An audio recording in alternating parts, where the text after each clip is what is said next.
Imagine a doctor examining a patient.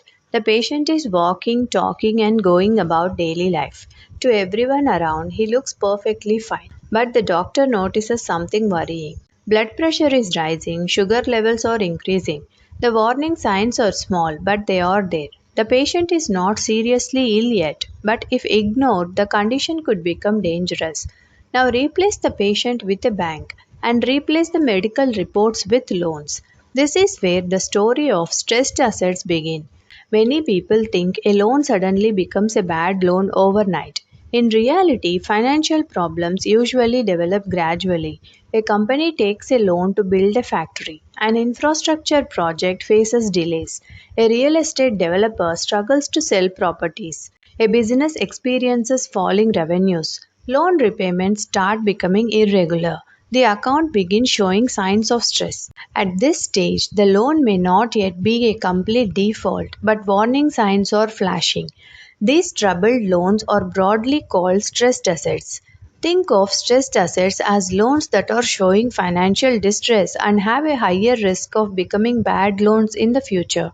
Stressed assets generally include non performing assets where interest or principal payments remain overdue beyond the prescribed period, restructured loans where repayment terms are modified to help borrowers facing financial difficulties, written off assets where banks remove bad loans from their balance sheets for accounting purposes.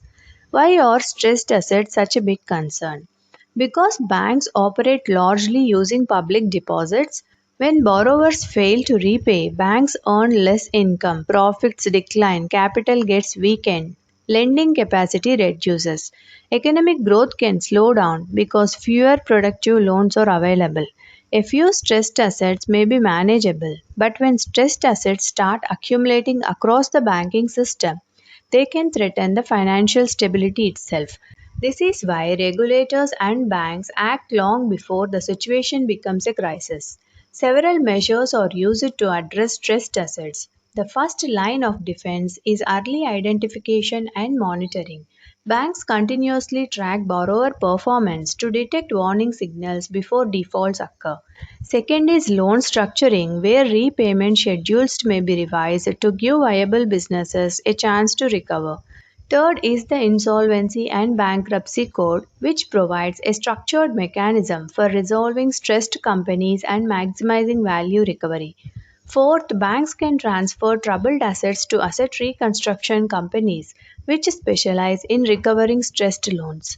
Fifth, RBI uses supervisory tools such as prompt corrective action and prudential norms to maintain banking discipline.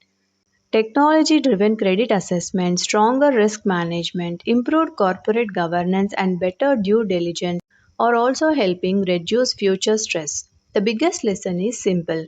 A banking crisis rarely starts with bad loans, it starts with ignored warning signs. Stressed assets are those warning signs. By identifying and resolving them early, banks protect depositors, strengthen financial stability, and ensure that credit continues flowing to businesses and households.